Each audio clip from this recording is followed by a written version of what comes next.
je suis initialement biologiste du développement et depuis quelques années, avec mon équipe, nous essayons de comprendre les mécanismes du vieillissement pour essayer de les prévenir et éventuellement de les réverser.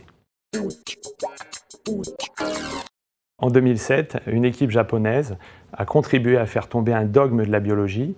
Ils sont partis d'une cellule de la peau qu'ils ont reprogrammée vers un état embryonnaire capable de reformer n'importe quelle cellule de l'organisme.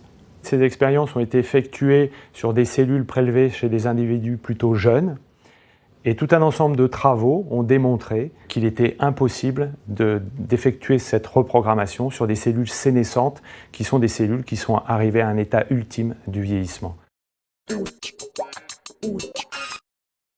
Alors nous, malgré tout cela, dans l'équipe, on y croyait et on est parti des travaux de ce groupe de Japonais.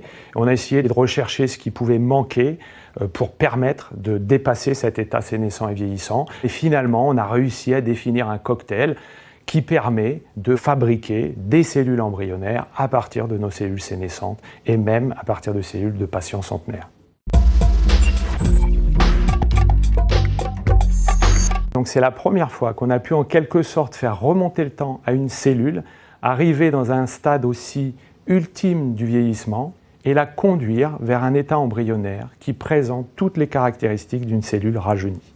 Donc elle fait vraiment des transitions complètes du développement en marche arrière. C'est vrai que c'est assez fabuleux de pouvoir observer ça sous le microscope.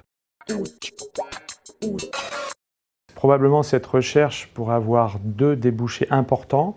Mettre en place de nouveaux modèles de développement pathologique du vieillissement pour essayer de mieux le comprendre et mieux le corriger.